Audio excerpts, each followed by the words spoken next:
Hartelijk welkom bij de 41e uitzending van Beleef Kerkhoor Televisie. En waarschijnlijk ziet er meteen wel verzund op de Akensplein bij de Wirtschaft Akens. Dit is de nummerdag. En de Wirtschaft Akens had jubileum, verstak alles in verhuren, 130 jaar. En dan wil het 70, dat ben ik 200 rare om te vesten. En we hebben hier voor een spreken. Deze uitzending, dat is Dominique Pauw en Kai Dekkers, onderzoekers van het Universitair Medisch Centrum Maastricht. En die vertellen over het medicijn, dat zijn we zelf. Wethouder René van Drunen en Judith Eurlings vertellen over het festival Het Kerkhoor van Murjen. Remco Mataar over de Parkstad Gezondheidsbeurs. Janneke Toussaint en Elise Reep over de buurtschakels. Verkeert natuurlijk een rondleiding door Café Akens. Daar kan je analyseren wat zich daar afspeelt in die historische Wirtschaft Kerkhoor. Maar we beginnen met Frank Laume en Hans Bos. Ze zijn van de theaterverein Excelsior en komen vertellen over hun jubileumstuk Niks Nuits op de Neustraat. Dat is hij even weer. Maar nu, jullie herinneren hij met alle schandalen van het verkeer van de Panacederstraat in Akens bij Hingels binnen naar de Wirtschaft Akens. En dan jullie verkijken naar de 48e uitzending van Beleef Kerkhoor Televisie. Veel spaß!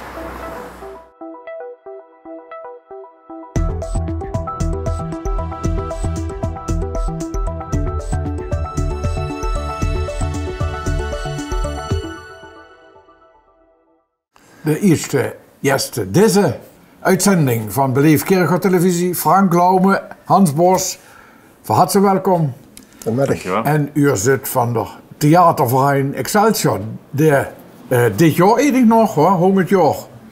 Jubileum viert, vorig jaar deel. En, ja. Maar nu kunt toch een musical. Darf dat zo samen, musical? Ja. Of is het meer muzikalisch theater? Ja.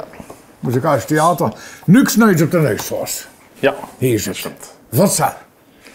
Nou ja, goed, voor ons 100-jarig bestaan wordt eigenlijk al in 2022. Toen zijn we daarmee gestart. En de bedoeling was dat we dan ook het kerkraadspubliek en ook als leden zouden tracteren met een prachtige voorstelling in het PLT in de Hub.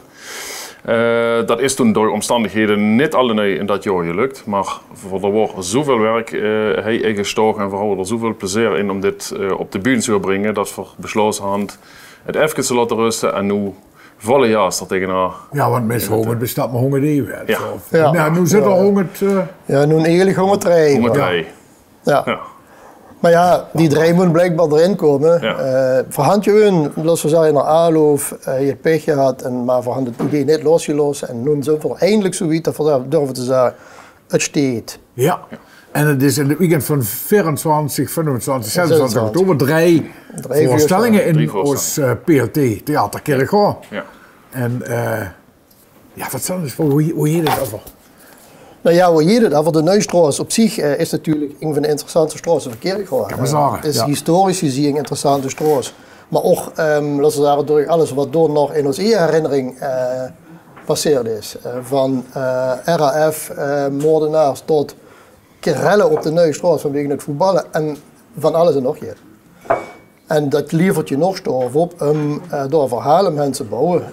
Waarin, laten we zeggen, natuurlijk in familie de rode draad is, maar het zijn toch al die elementen tezamen die ervoor zorgen dat er een geweldige productie tot stand komt. Ja, dat zeg maar de geschichte aan boord kunt. Ja.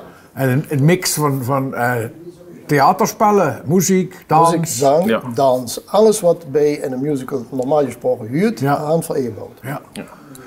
En het speelt in horeca.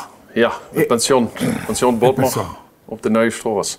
Dat kunt natuurlijk vooral ook door de ligging aan de grens. Ja. Dus we varen enig nu door een straat waarvan we niet niet meer waar de grens is. Ja, behalve dan dat de huizen zijn anders gebouwd. En ja, zo, maar niet allemaal. Maar ook niet allemaal. Dus het is voor buitenstaanders zien het überhaupt niet.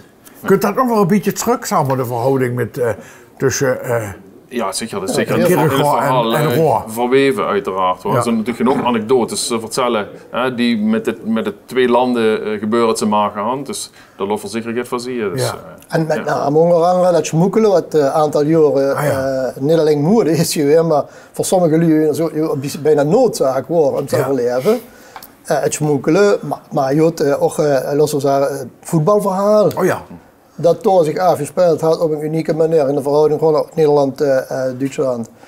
Ja, en dan komen er allerlei klinganekdotes nog bij, die vergaande de productie nog in breed hand van klingverhaaltjes die de Luc kunnen vertellen, maar die voor iedereen die beetje van de Neustraat weet, hartstikke herkenbaar zijn. Ja.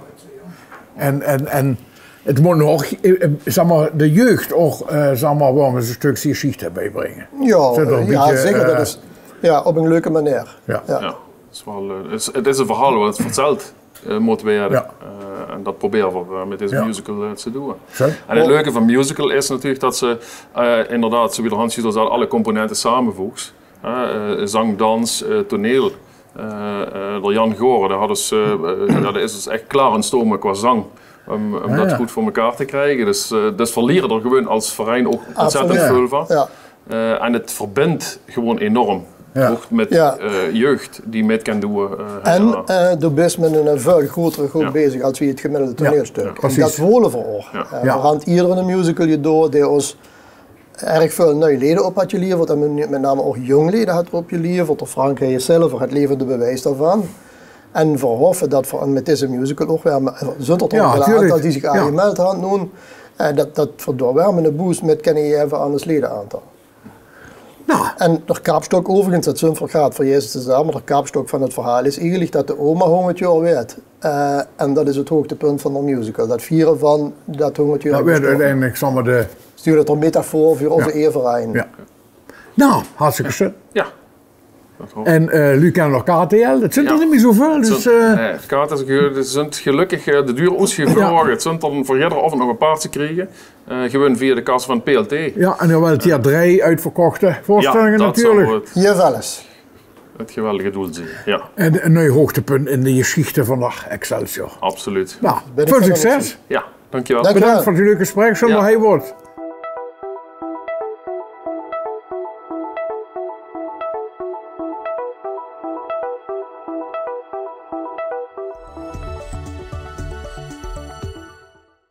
Het festival Kirchhof van Murje staat nu op de agenda van deze uitzending. En we kallen met René van Drunen. Ik moet één met de dame beginnen, maar het is nu René van Drunen, wethouder van de gemeente Kerkrade, en Judith Eurlings, organisator en aangetrokken door de gemeente om dit te organiseren. Yes. Eigen reclamebureau. En moeten we plat moelen, moeten we Hollands moelen, moeten we allebei moelen? Allebei, dus een beetje mix, gezellige mix van Kirchhof en Heerlens of weet ik wat, of Hollands. Kirchhof van Murje, wie ziet dat eruit? Want dat is een jaarlijks terugkerend festival bijna, toch? Daar zijn we samen 3 jaar geleden begonnen, Judith. Ja. Met een aantal zeer enthousiaste ambtenaren erbij. Ook een zekere Patrick Eipelaar, die zat er ook bij. En, daar zijn we eigenlijk 3 jaar geleden mee gestart om de mensen te informeren over hoe mooi, hoe leuk duurzaamheid eigenlijk is, hoe dichtbij het is. Ja. En dat eigenlijk ook in Kerkrade heel veel bedrijven ook al heel veel aan duurzaamheid doen. Ja. En dat weten heel veel mensen niet. En wij wilden eigenlijk, we tonen dat aan, we laten dat zien.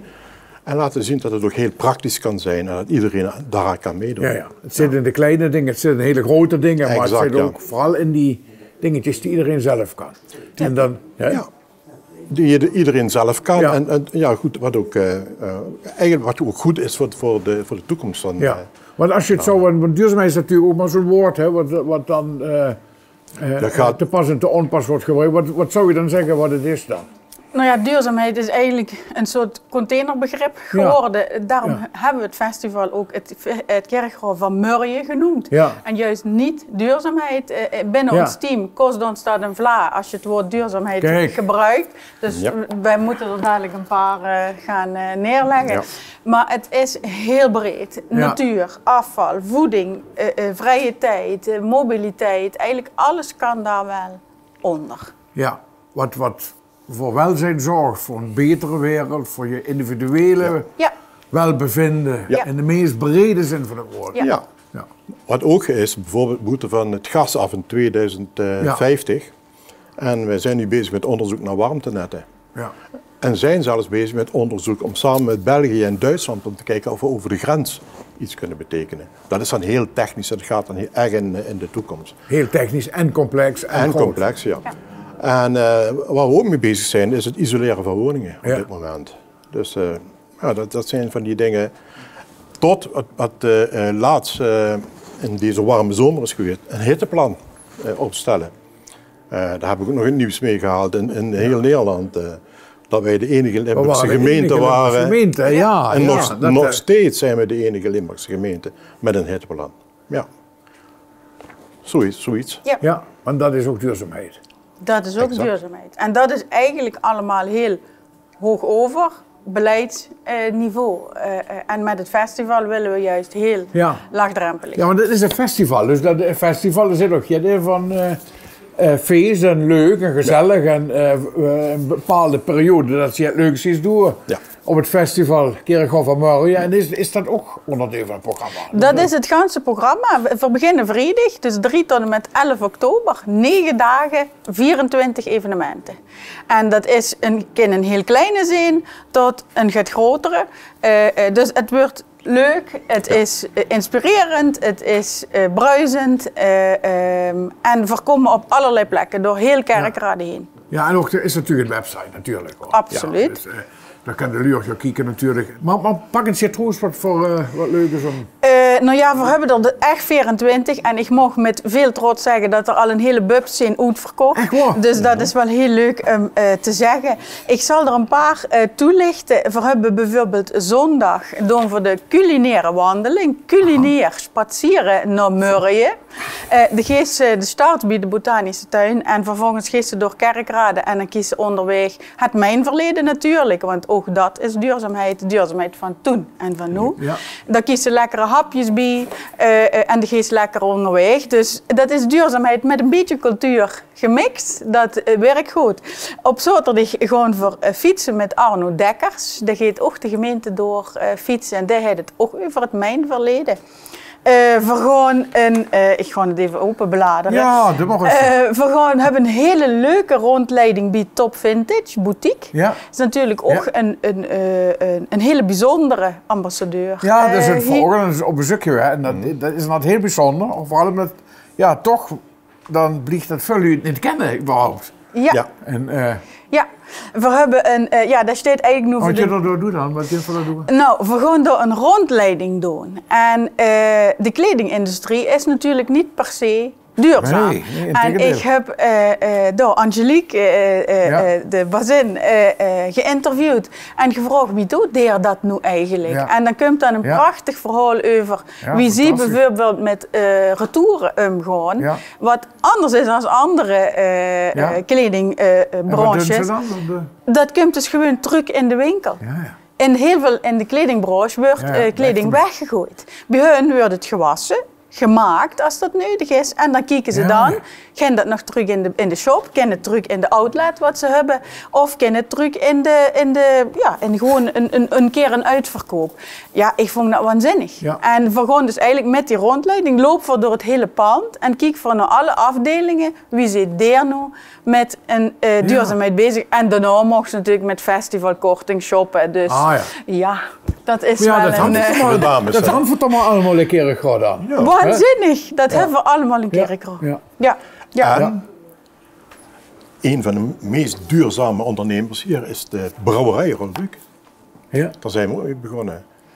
Dus we hebben hem toen gevraagd om een biertje te maken. De non van Murrië. Ja, de non van Murrië. En nu is die non van Murrië. Ja, die was lekker. Ja, lekker non. Zeker als je een paar op hebt. Maar eigenlijk is hij op heel duurzaam bezig. Met al het materiaal die van Corbeil haalt. En ook uit de streek. En ook weer aflevert als veevoer, et cetera. Ja. We hebben nu een nieuw wit bier. Dat wordt dan ook geopenbaard op dat moment. Vredig wordt dat gepresenteerd. Knietenwies. Knietenwies.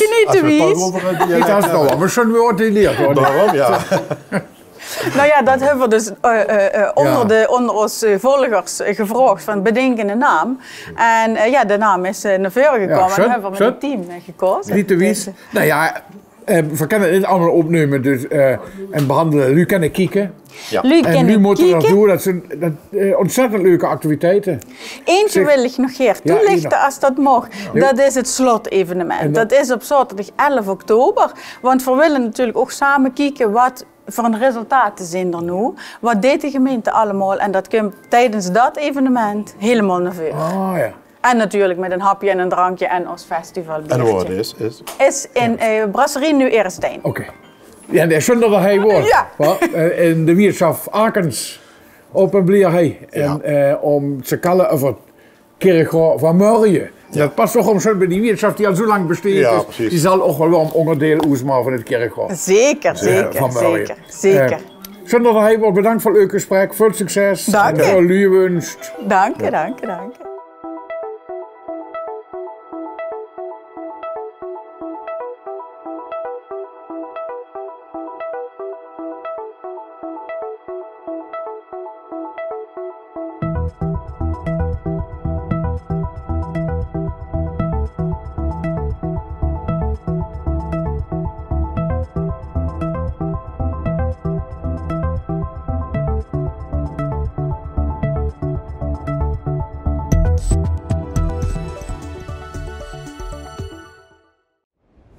Nu dat er dus zitten Dominique Pauw en Kai Dekkers. Van harte welkom zijn nu nog maar voor jullie even op het Hollands, want ze kennen je keer gespaard. Ze zijn wel uit de buurt, zelfs als kerkhof. Ja. En maar voor het Hollands welkom. Jullie zijn werken allebei bij het Universitair Medisch Centrum Maastricht. Zeg ik het goed? Klopt, ja. En vooral nu bezig met de campagne Het Medicijn zijn we zelf. En dat gaat met name over dementie. Klopt dat? Voorkomen, ja. Dementie voorkomen. Vertel eens, heel en kort, wat is dit voor een campagne?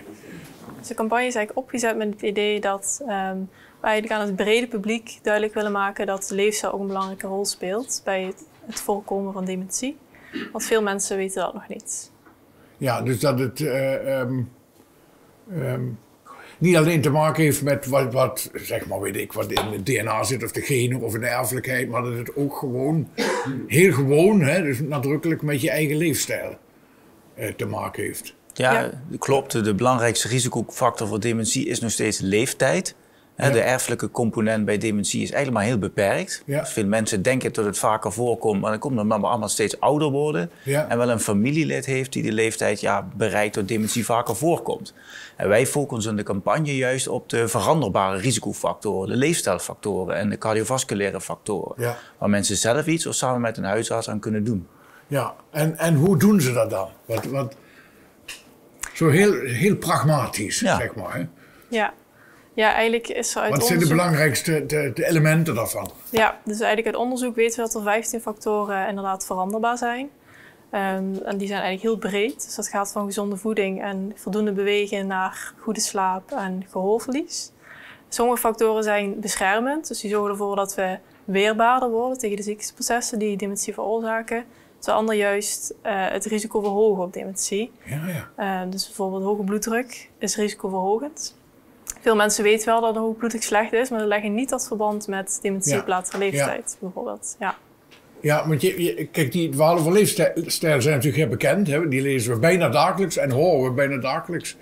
En hoe is dan zeg maar die connectie dan met dementie? Bijvoorbeeld als ik meer ga wandelen of als ik we zijn hier in een café, hè, dus dat is nu niet direct reclame, maar er wordt hier zeg maar vlak bij deze tafel een ingewikkeld kaartspel gespeeld. Hè? Ja. En waarbij je moet rekenen, onthouden en et cetera. Ja. En dat is wel weer gezond, dus we zitten ook wel weer op een goede plek. Maar, absoluut. Maar wat is dan... wat is dan zo speciaal? Welke dingen zijn dan speciaal in je leefstijl en wat doen ze dan met je als je het hebt over dementie? Ja, veel van de leefstijlfactoren werken ook op de cardiovasculaire gezondheid. Dus de kleine bloedvaatjes in de hersenen. Denk aan de bloeddruk, de cholesterol, maar ook de suikerwaardes. En wat hier achter afspeelt, het kaartspel, ja, dat is topsport voor onze hersenen. Dus wij zeggen altijd, blijf nieuwsgierig in het leven. Ja. Probeer nieuwe dingen te ontdekken, zoals kaarten. Ja. Dat is echt topsport voor onze hersenen. Dingen onthouden, weten welke zet je tegenstander heeft gezet, wat voor kleur is gegooid. Ja.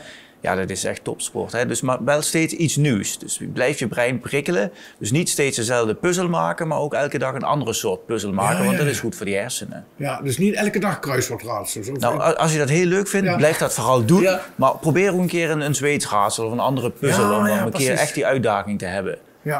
Ja, dus je moet een soort van... hoe zou ik het zeggen?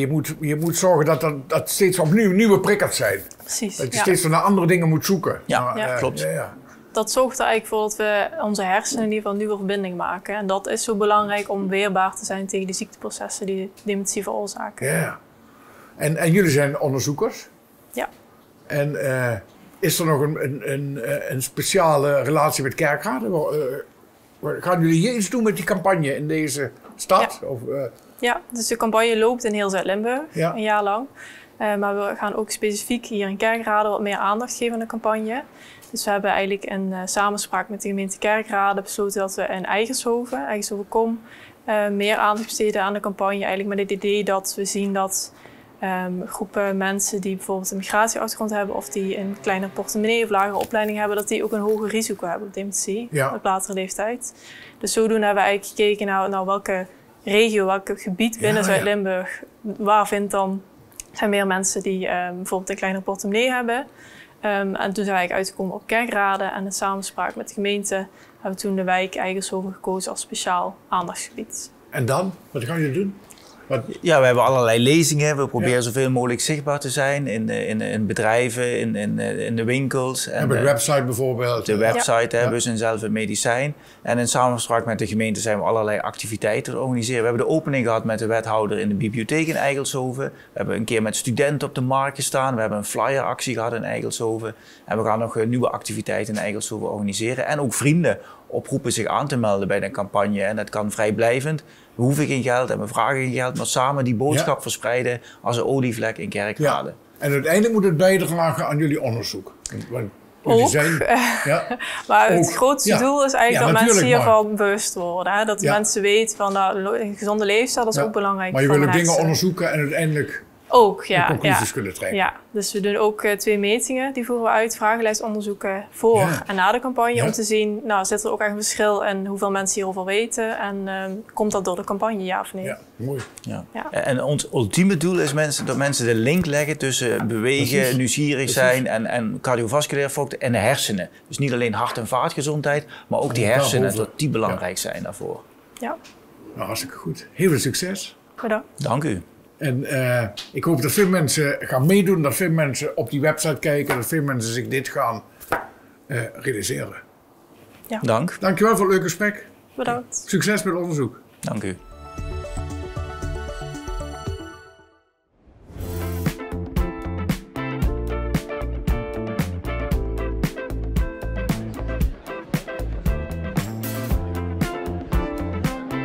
Welkom allemaal, heel mooi om te zien deze belangstelling voor Laurens en het werk van Laurens. Ik ben Stijn, ik ben de jongste zoon van Laurens, ontwerper. Ik geef les aan de Hogeschool voor de Kunst in Utrecht. Rechts een recentere foto van Laurens, man met pijp. Die had hij altijd op zak, die waren onafscheidelijk. Laurens was de oudste van 4 kinderen, een streng katholiek gelovig gezin. Zijn vader was gerenommeerd aannemer in Heerlen, een gerenommeerd meubelmaker. We zijn hier natuurlijk naar aanleiding van de Rode Hal, de Rijksmonumentstatus die onlangs is toegekend aan de Rode Hal. En hier zijn we enorm trots en blij mee. En we willen de gemeente Kerkrade dan ook ontzettend bedanken voor alle moeite en energie die zij daarin hebben gestoken om dat voor elkaar te krijgen. Een enorme waardering voor mijn vader. Ook omdat hij voor de gemeenschap, hij bouwde heel veel voor de gemeenschap, dat was ook zijn ideaal. En dat het dan na, 60 jaar zo'n betekenis heeft gekregen in de gemeenschap van Kerkrade. Ja, dat is gewoon bijzonder mooi. En, ja, dat is gewoon daar zijn we ontzettend trots op. Die bouw van die Rodahal hier, als je al die krantenartikelen leest en even doorheen gaat, vanaf het begin wordt dat gevolgd door de kranten, door de pers. Het is echt ontzettend mooi om te zien, ook de zorgvuldigheid waarover er geschreven wordt. Hierover destijds de burgemeester van Kerkrade die zich enorm inzet om dit gerealiseerd te krijgen. Hij stelt zijn vakantie uit in Katzand. Hier bouwtekeningen. Het is al, hier staan de masten al waar de tij overheen loopt.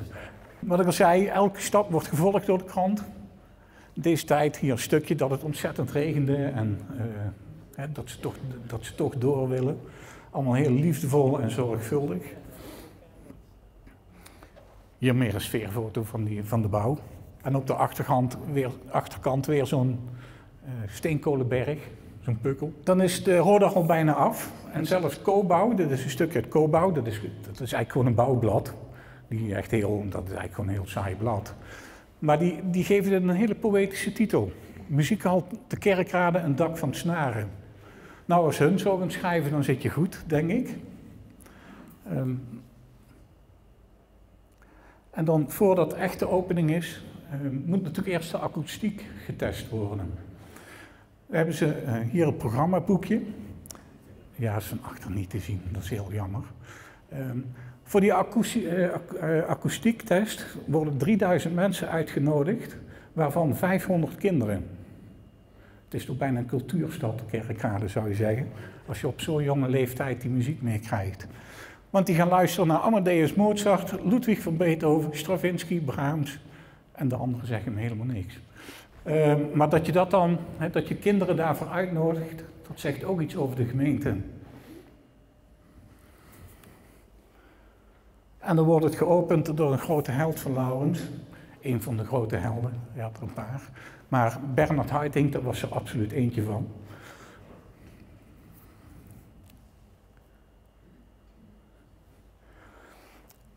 En dan begint het, nee, ik geloof niet dat dit de eerste is. Het is een heel leuk stukje over voor het eerst een deelneming van een Russisch orkest.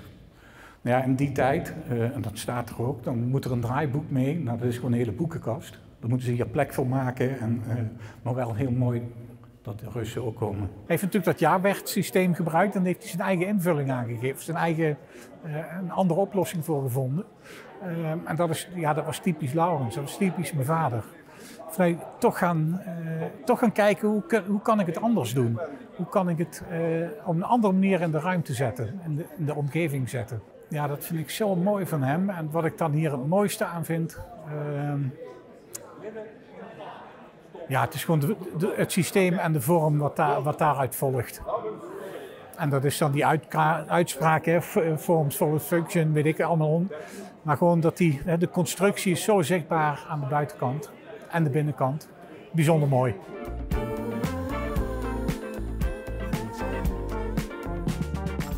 Voor nou de evenementen in Dermond, oktober en zo wie immer zijn dat in Jansenhof. En ik neem er een paar op. De vrijdag ter Drijde, bis de 11 oktober, is festival het Kerkhof van Murje. De 17 oktober, ook een vrijdag, en maandag de 20 oktober, is Roda JC tegen FC Den Bosch en Roda JC tegen Almere City. 2 maanden op en op Ahoog. De 24 oktober tot en met de 26 oktober is Niks Nuits op de Neustraat. Een muzikaal spektakel van het theaterverein Excelsior in het Theater Kerkhof. De 26 oktober is Koopzondag vanaf 1 uur in het centrum. De 30 oktober tot en met de 1 november is het Kerkrads Volkstoneel. nog en met de jas aan is het stuk. In het Theater Kerkhof Aroer.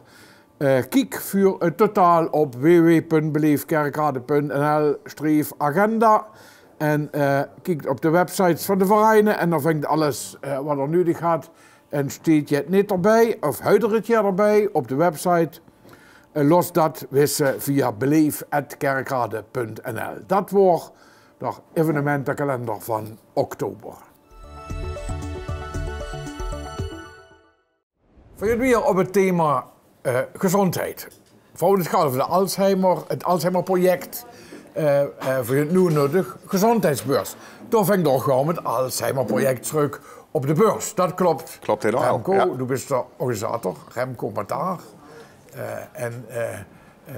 Voor je op zaterdag 8 november voor in het Parkstad Limburgstadion mee, maar dat er een gezondheidsbeurs is. Klopt, ja. We schakelen maar weer over op het Nederlands, dat is makkelijker. Graag. Vertel, wat gaan we doen? Ja, dit jaar zaterdag 8 november de 11e editie alweer van de Parkstad Gezondheidsbeurs. De 11e editie? Ja, 11e editie. Mensen komen daar, of bezoekers komen daar op een hele laagdrempelige manier in aanraking met alles op het gebied van zorg en gezondheid. Ja, en is het voor het individu of is het voor instellingen? Of is het ja, het individu, ja. Het is echt voor... Ja, ik merk daar echt dat we zeggen altijd alles op het gebied van gezondheid en zorg. Dus echt van de wieg tot aan het graf, zeg ik altijd, is daar informatie over te krijgen. Ja, en kan je wat voorbeelden geven van wie er zo al staat? Ja, zeker. Ja. We werken met 10 grote partijen samen. Meander is al 11 jaar trots hoofdpartner van de Parkstad Gezondheidsbeurs. Maar ook partijen zoals Cicero, Severgram, Ambulante Thuiszorg, Adelante.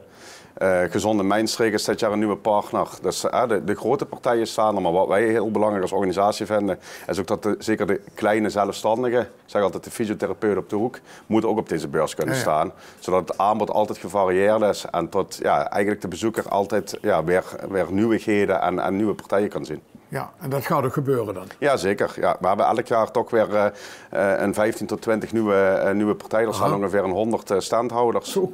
En je ziet dat heel veel kleinere partijen 1 of 2 keer in de 2 of 3 jaar staan. Dus daardoor is er toch wat vernieuwing weer in het aantal standhouders. Ja, jullie doen elk jaar? Ja, elk jaar. Ja.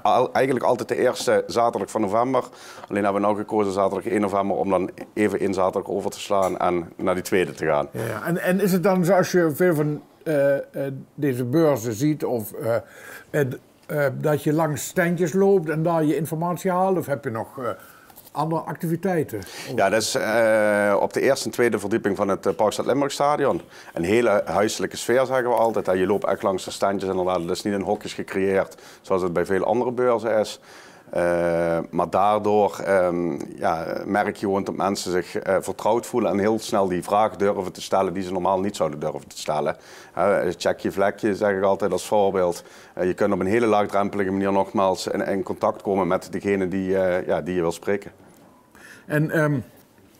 Maar wat ik bedoel te vragen is eigenlijk, heb je ook zeg maar een grote plenaire ja, we hebben eigenlijk klopt, hebben we ook. We hebben alle stands, bijna alle stands doen wel iets van een demonstratie. Maar we hebben ook nog een aparte ruimte waar een aantal workshops zijn, onder andere van Adelante.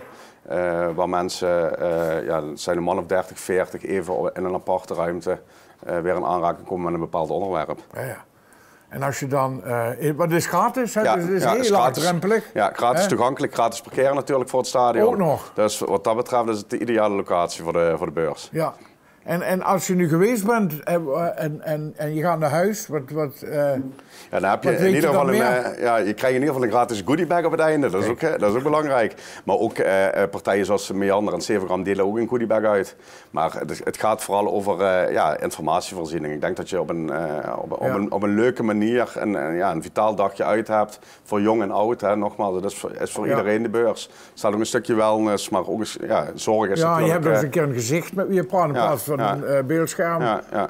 En ik denk, nogmaals, die zorgen, dat is toch een hot item. Mensen die langer thuis moeten blijven wonen bijvoorbeeld. Ja. En je kunt daar gewoon in een uurtje tijd of 1,5 uur tijd heb je daar heel veel partijen gesproken waar je normaal heel lang over doet. En dat merk je gewoon dat bezoekers dat heel erg fijn vinden. Ja. En in deze regio kan het eigenlijk nooit kwaad om hier extra aandacht aan te besteden. Nee, je ziet zeker de regio Parkstad, het aantal grote zorginstellingen wat er zijn, zorgaanbieders, is vele malen meer als in het Heuvelland of in Sittard Geleen. We hebben ook wel eens een Parkstad of een gezondheidsbeurs Limburg willen organiseren. Maar je merkt toch dat die grotere partijen blijven vooral in Parkstad zitten, omdat hier gewoon de vraag gigantisch hoog is. Ja, hartstikke mooi.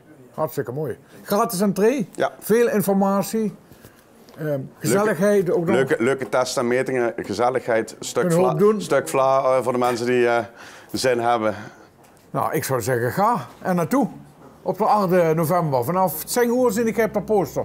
Bis 4 uur in het Parkstad Limburgstadion, de Parkstad Gezondheidsbeurs. Remco, veel succes. Remco Mataar, dankjewel voor het leuke gesprek. Dankjewel.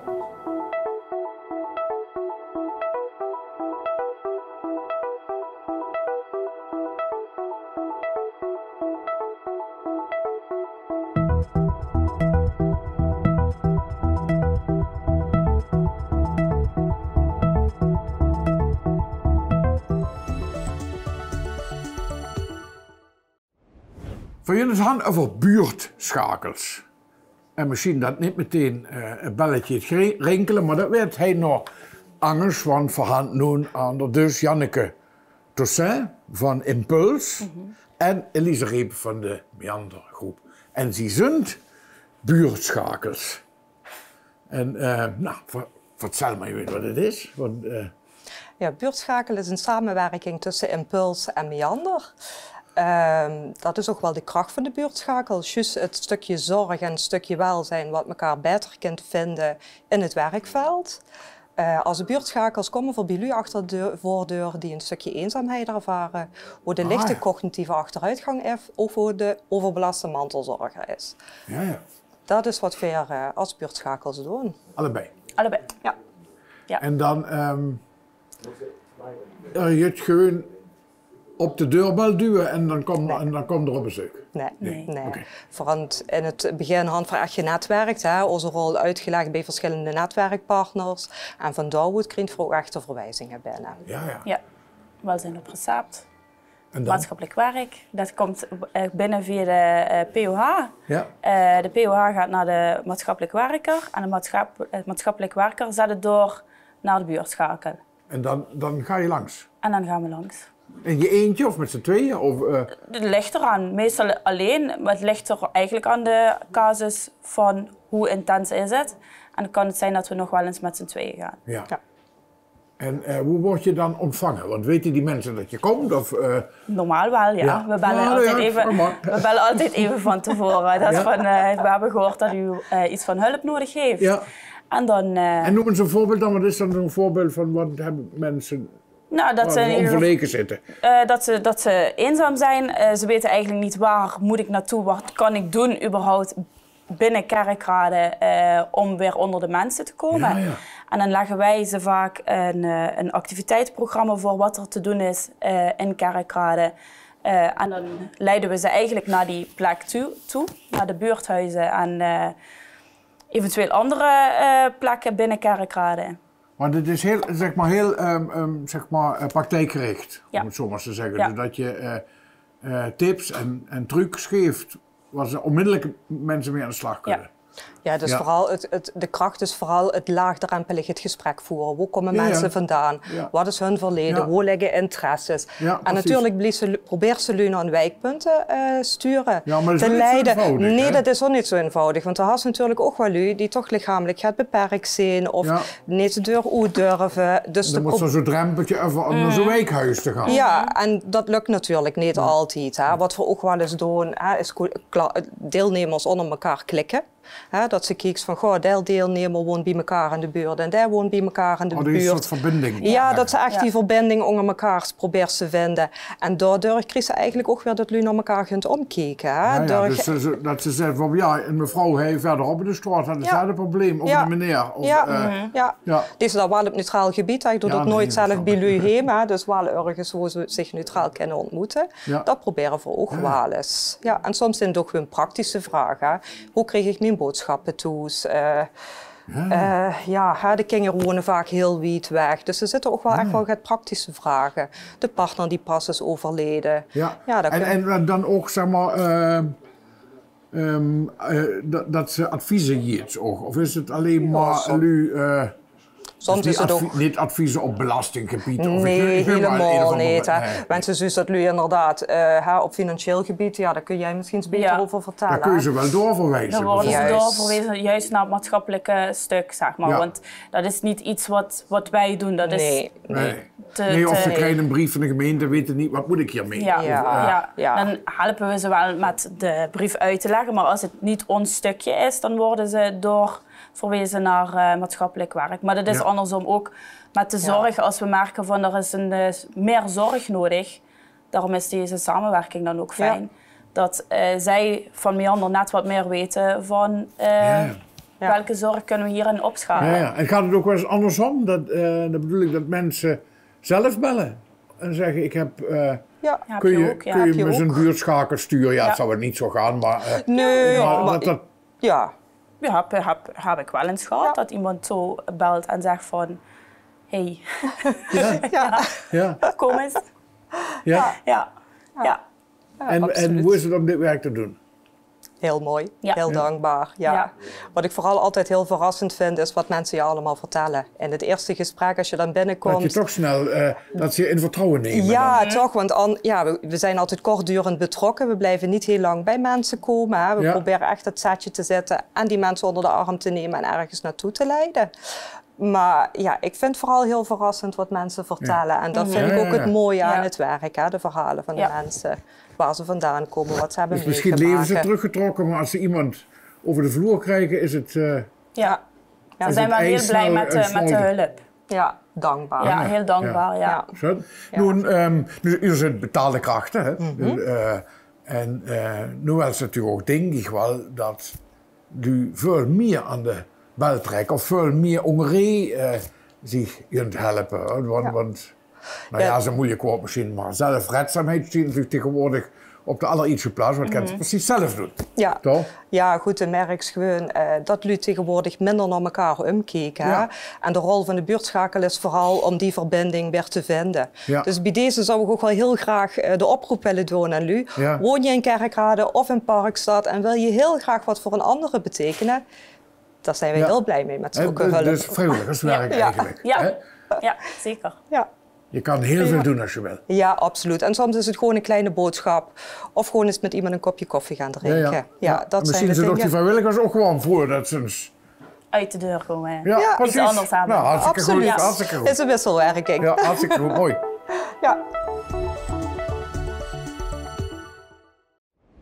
Wees natuurlijk al over zitten. Dat had je gemerkt, namelijk bij de Wirtschaft Akens, wie we zagen, op een plei. En op de Dr. Akensplein. Want één is het Akens. Waar niet Akens wordt, voor kerkers maar Akens ervan. Het is een historische Wirtschaft inmiddels. Want zoveel van deze Wirtschaft de hand van niet meer in Kerkhoor. Dat Café Akens stamt van 1895. Ik al voor 130 jaar Wirtschaft A1-stuk. Voor verschillende generaties. En daar wil je niet moeilijk met de huidige wiert van de Wirtschaft Akens. En dat is de Wil zelf. Wil. En voor 94 dit jaar, doe althans 130 jaar de Wirtschaft Akens. En dingen eer je boot starten is 70. En dat vond ik zo schön, want bij nee is dat 200. En daarneven, bis de onder een keer 50 jaar al bouwt hij. Meer wie 50 jaar. Meer wie 50 jaar. Nee. 52 jaar nou. En voor jullie straks nog rondkijken, dan krijg je een idee van wie bijzonder die Wirtschaft is en wat hij aan de beurt wil Wenn ze nun, zeg maar, in één woord jetzt kunt vertellen over het begin, wat zou ze daar zeggen in een paar zinnen? Wanneer is het hij begonnen? In begonnen is het hij 1895 van mijn overgrootvader der Serviceakens. Die is bis 1916 had hij de wirtschaft gevoerd, toen is hij gestorven, toen is de opa begonnen, der Willem Akens. Die had dat bis 1950 gedaan. In 1950 is der Piet Akens met de pap begonnen. Ja. En die had het gedaan bis 89. Ik ben in 73 midden in het bedrijf gekomen. En ik ben het bis Utrecht nog aan toe. Nog immer? Nog immer aan toe. En dus ding zo niet aan pensioen? Nee, nog niet direct. Nog niet, nog niet direct. Nog niet machine. Nog niet machine. Ja, nog niet machine, maar niet direct. Nou ja, dat is natuurlijk... En dan had hij ook nog lang met die man? Ja, de mam die is voor 3 jaar geleden... ook samen een icoon. Ja, de mam is voor 4 jaar geleden gestorven. Ja. En die was ook immer in de wirtschaft, die kon ja niet onder de wirtschaft. Nee. Is nog van hij is begraven? Van hij is begraven worden, dan had ik nog een plechtige dienst gehouden, dat hij afscheid kunnen nemen van de mam, dat ook in die vervelende tijd van corona. Ja. Maar joh, dat is dan in principe allemaal ja, wel een beetje het verleden. Ja, nu, jumpen natuurlijk een feest vieren. Ja. En een feest, dat is eind oktober. Dat is een feest waar ja, ik toch de gemeenschap heb en mijn klanten wel met van losse levenswegen profiteren. Ik ga een dagindeling van het tonnes. Ja. Het tonnes is dan jumper met de lukaten, want we zijn een kaartwiertschap. Een echte kaartwiertschap? Echt een kaartwiertschap. Kan ze zeggen dat hij daar een je kaart? Iedere dag weet hij je kaart, ja. En dat jullie het Friedes jullie toe voor de carnavalsvereinen die ik heb en schminken komen en nu maar op. En welke vrijdag is dat? Dat is de 24 oktober. Okay. Ja. En de 25 oktober, dat is dan de dag voor de klanten. Dat zijn de lui die kennen zich daar ook in komen. En de 26 oktober zijn ook voor de klanten. Maar dan noem ik het de oudere klanten. Aha. Want dat zijn lui die willen hier op een stoel zitten. Op de Samstag is dat niet mogelijk, dat steht maar, moeten maar staan, steeds en dan zie je allemaal. Maar op de zondag is het de gelegenheid voor de lui, er staan dus een stoel erin.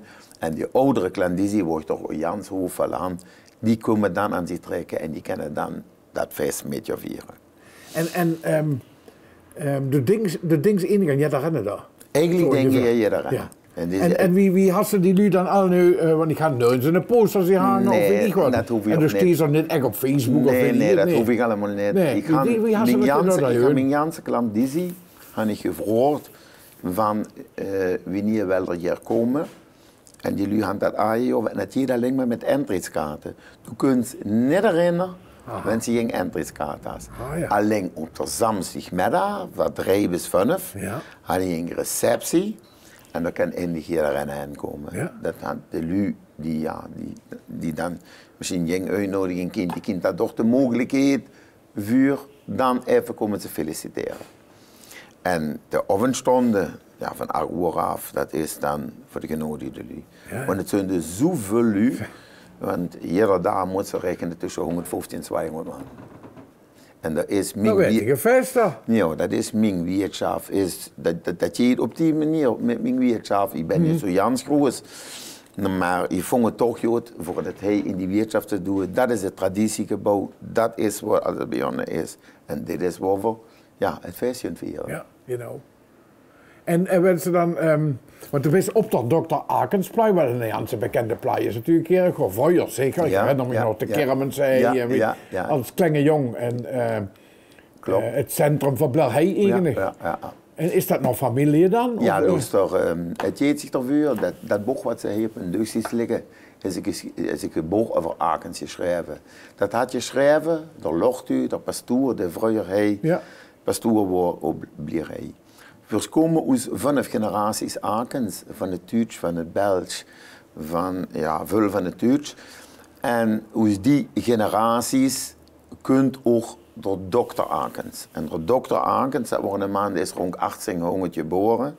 Die is 80 jaar geworden, dat was een dokter. En een huisarts? En een huisarts, ja. En die is dus rond 1880 gestorven. Die man had zijn Janse vermogen had aan de armen gegeven. En daardoor gaan ze heel blij door dokter Akenspleij. En worden ook hij, woont er ook hij? De wonen door hingen, waar we ons zeggen, wat de meeste zich wel herinneren kan, dat worden ze alle wilde frieten boet. Ja, dat weet ik. Door hingen erom, daar woont de dokter Akens. Oh, ja. En ja, goed, dat is dan niet direct met ons, maar in Wietschicht is dat toch familie, want dat staat in dat boek beschreven. Ja, ja, zeker. Dus dat is toch wel met familie te maken. Ja, maar dus du had natuurlijk verteld de generaties, waar dingen overgroot vader en dingen opa, dingen pap. Toen zei dat is een Janse generatie kasteleins dus. Denk ik, ja. Janse kasteleins. Maar we zijn namelijk, we zijn dan die 130 jaar. Ja. Wat uniek aan ons is, dat vind ik een beetje nieuw voor, dat is, we zijn wirtschaft, vader op zoon, vader op zoon, vader op zoon, vader op zoon. 4 generaties. Er zijn natuurlijk wirtschaften die zijn ouder wie 130 jaar. Pak in bepaalde steden. Maar die vader-zoon, dat heb ik nooit van. Zijn veel wel uniek in. We zijn eigenlijk wel het oudste café van Kerkrade, maar met ook wel het oudste café van Limburg. En misschien ook wel in Nederland vroeger. En dan kan je over vader-zoon. Ja, dan moet maar een zoon zie je dan. Dat is dat ook zo verhaal.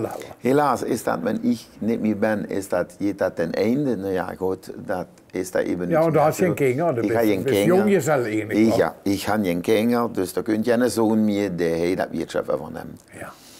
En ja, goed. En wat denk je dan? Ja, wat denk ik dan? Ja, het gaat een generatie, het gaat een era ten einde. Dat denk ik aan. Ja. Zolang wie ik ken, zal ik het blijven doen. Maar wie ik al zelf gezegd, ik ben 70 jaar, ik zal niet eeuwig met jou. En ja, gezondheid is ook natuurlijk belangrijk, het dan voor allemaal niet in eng. Maar ja, eigenlijk gaat dan een stuk geschiedenis van Blahei. Kunt tot een einde. Ja. Kunt tot een einde. Ja, maar nu zit ze nog met het erin. Maar nu zit ze nog met het erin. Ben je nog geschichte aan het maken? Ja, ben ik nog geschichte aan het maken. En voor jullie nog eens kijken, een beetje zo naar de pleitser die voor die dierbaar zijn. Ja, dat kan je wel zeggen. Eigenlijk is het mijn huiskamer. Eigenlijk dus, ben ik stand gaat als je kinder of best jong je zijn, maar dit is enig ding familie. Ja. En de lui die komen, dat is de familie. Ik ben meer in de wirtschaft als wie boven in mijn privézaak. Ja. Ik ga vanaf daar de weg op en ik ga deze keer mee wat zo. En voor de weitere rest, ja, we leven ook van vereinsleven en zo dan die diverse vereinen en zo allemaal meer. Ja. En dat is ja eigenlijk meer dag en nacht. En voor jullie een beetje kijken langs de foto's en wat hij zo aan nu. Voor zijn het morgens om 10 uur zijn vooral een kaart. Het is een mooie overal om 10 uur een kaart met een maand of 8 nu. Smiddags zijn voor een kaart en zo gaat allemaal meer. Ja, dat is een eigen dagcafé waar jullie zich treffen. En, ja. Zo wie het vroeger was. Zo wie het vroeger was. Op een paar plaatsen nog is. Voor jullie eens kijken. Ja. Verstond nu natuurlijk op de wichtigste plaats van de wirtschaft, Willem, want dat ken ik. Dat ken ik wel zeggen. Ja, aan de Zap, aan Dirk. Aan de Dirk. En waar zich het meer te afspeelt. Ja, dat is het voorgedeelte van onze wirtschaft. Is niet zo jans groot, maar voor mij groot genoeg. En hij speelt zich natuurlijk het meer te af, iedere dag. Nu komen kaarten, nu komen van alles hier toe. Vereinen, festivals, alles. Je gaat in een kleine zaal erbij. Ja, die moet toch wel. Je drinken, maar dat lukt nog wel. Dat lukt nog wel. Vooral voor allerhand soorten beer, dus dat gaat wel lukken. En ja, ik ga dan nog een klein zeiltje erbij, voor je het feestje te houden. Ja. En beneden had ik nog een kegelbaan. Ja, we hebben van eens kijken, dat willen we wel zien. Maar hij is dus het grootste gedeelte van het leven wat zich hebben voor mij aanspeelt. Ja, en had je ook nog van dat voor me eeuwig hij aankomt, had je ook nog van die Janse oudmoedige je drinkt, mijn mam dronk vroeger allemaal een bittere. Bittere aan je nog. Dat maakt ze nog. Dat mag ik zelf, joh, maar dat kiezen natuurlijk, bouw je had dat meer. Met een klumpje suiker. Met een klumpje suiker, ja. Dat is natuurlijk, dat zijn die Janse oude wirtschaften. Maar ik ken die geen kiekenloos, dat is misschien wel interessant, dat ik nog de originele Bonnekamp, ja. dat maak je niet meer.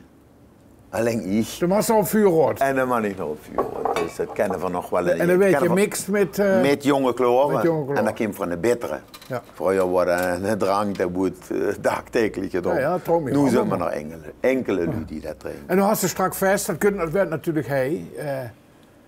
Je door, dat iets zich hij in de zaal en hij op de vrijdag en de zaterdag, dat je alle steul, alle dussen droes komen. En dan brengen al die lui, die hongerde lui die komen, die brengen die nog een schenk met, of wie zit dat daar? Nee, die brengen je schenk met. Want ik ga aan de lui allemaal gezegd, aan de klanten, u hoeft niet hier geschenk mee te geven, dat gaan ze ook allemaal zo, dat je alleen op entrykaarten kennen ze binnen, alleen op de Samse, kan ik in receptie, wat rijbes vanaf. Maar op die entrykaart staat dat is voor een goed doel. En het goed doel is Wensuland. Ja. Donatie Wensuland Kerkroor ga ik bereid vonden en ik ook zelf uitgezocht dat die tijdens die 4 dagen dat we gaan, kunnen jullie een donatie doen. Ja. En ik wil zelf geen geschenken. Precies. Wat moet ik met die geschenken? En wenn ze schenken, kan het zich met naar hem nemen. Bijvoorbeeld. Ga ik aan in je zaad. Dus, maar dat is wat zo. Maar de lui zijn op de hoogte ervan. Hij stond trek bussen. Wensulands. Van Wensulands. En die kennen dan de lui kunnen je doneren. Ja. Ja. En als je het hebben op zich of nee, dat is niet wichtig. Maar dat is de insteek van het fest. We kijken nog even weer. Ja, het kennen we. Ja, de kegelbaan, hoor? Ja, de kegelbaan. Ik hoef niet veel te vragen, dat ik al meteen. Nee, de kegelbaan, dat is... Zie je op niet meer? Maar weinig meer. Het zijn niet veel wirtschaft voor mij een kegelbaan hebben, maar voor een bijzondere kegelbaan. Hij jongen in de kelder, kan ze ook feestjes bouwen. Voor het in 1973 deed allemaal gemaakt. Dit was enorm werk, had nu mondje geduurd. Hij won niks. Dat is je nou in de koel is dat uitgegraven geworden. We hadden die kegelbaan gemaakt en die is dan ook komen en ik ben zelf in de kegelsport in 1976 met kegelen begonnen en ben jarenlang immer met het Nederlands team gewerkt en dat het sportje door. Bis dat ik in 1988 weer pap, jetzt later worden wohl open, toen had ik dus met sportkegelen gestopt. En ja, de kegelbaan voor de gezelligheid, die gaat nog immer door. Het is natuurlijk niet meer zo wie vroeger, dat voor, weet ik wat, wie veel clubs houden. Nu heb ik nog 7, 8 clubs. Komen toch nog? Ja, die Enstermond kegelen of zo. En het kegelen is niet meer voor de jeugd. Nee. Maar luizen doen ook wel eens kegelen en verbingen door een feestje. Mensen hebben een verjaardag. En een borrel en wie en wat allemaal. Dus het functioneert nog alles? Het functioneert nog alles. Het functioneert nog alles. En wie is er nog een tweede kegel? Dus dat is hier probleem. Dus dat is nog een gedeelte. Zelf uitgegraven? Zelf, ja, via een aanname. Maar kijk, dit gedeelte daar hingen eraf. Ja, dat ligt onder de dekkenfabriek Buk. Ja. Zei ik wel je? Ja, zeker. En daar hebben we destijds aan de Buk moeten vragen voor eventueel door te gaan met de moeten voor ook maken. Daar hebben we gewapend beton moeten maken. Waarvan we zien dat met die vrachtauto's eroverheen kunt. Maar dat is allemaal gemaakt worden. Het is eigenlijk een soort ongelooflijk. En ja. Hij kent de schoenen van kreeg. Dat is hingen dus in de bunker. De laatste 10 meter kent ze daar in de bunker. Dan kan ze hoe ze niet zo direct vloept hebben, maar ja, dat is ja. Maar ja, Jood en het kegelen werd dan nog allemaal je betreft niet meer zo intensief wie vroeger, maar toch nog immer. Toch nog immer. Zullen jullie die aan het kegelen zijn? Ja, dit wordt de 48e uitzending van Beleef Kerkhof Televisie. En we waren bij de Wiel Arkens te gast in Zing Wirtschaft. De Wirtschaft Arkens op de Arkensplein op een Blierhei besteedt 130 jaar. 7 jaar zingen eer verjaardag, dus dat werd een geweldig feestweekend. 24, 25 oktober. En de volgende uitzending is 2 november al warm. Maar we kennen hij natuurlijk nooit voetjaar ohne dat er wil. Ze één liedje had gezongen, wil. Ja. Werp dich in de figuur. Ja, ik wil even nog een paar woorden van tevoren. We zijn natuurlijk een buurtcafé. Ja. We bestaan uit vereinen, kegelclubs, wat je hier had, spaarverein, sociëteit met kaarten, doevenverein, Eens is de verein nog een kerk gewoon met doeven, maar ze zijn voor heel groot met, want Jans half Zuid-Limburg kunt hij doorzetten met die grote toeren. En ja, dat is eigenlijk ons dingend. Maar carnaval doen we ook aan met. Ja. En carnaval heb ik ook diverse verenigingen die hij zeunt en die heel lokaal land en die ook met carnavalsmond dus die geen schminken komen. Ja, natuurlijk, want hij vertrukt ook zo. Ja, en het is natuurlijk uit het verleden is het geboren. De Martino's, dat waren duo. Die kanken ze Jans Kerkhoorn. En op een gegeven moment Paul Hermans, die had veel liedjes voor hun geschreven. En die had ook dat liedje geschreven van mij, van der Akenswil. Waar ik nooit van je data dat zo'n impact kon hebben. Maar wenn ik nu zie, ja, dat niet Hoofdkerk, maar Jans Kerkhoorn zingt. Ja, dan wil ik toch eens even nog een paar minuten zingen van het liedje. Zingerstreuf. Voor de leeuw die het niet kennen. De man slier maar kegelen bij de Akenswil. En de vrouw die even jut presen bij de Akenswil. De sparriel en de schenksen jut bij de Akenswil. A waffelen is heerlijk goed bij de Akenswil. Op Lier heen, door bij de grens op Annezee. Daar worden wie het schap Akens is. Wieder voor 100 jaar geweest. En wie er gehoord had, wou 130. Op Lier heen, door bij de grens op Annezee. En door de schönste muziek spel, we zijn de nacht weer door geld.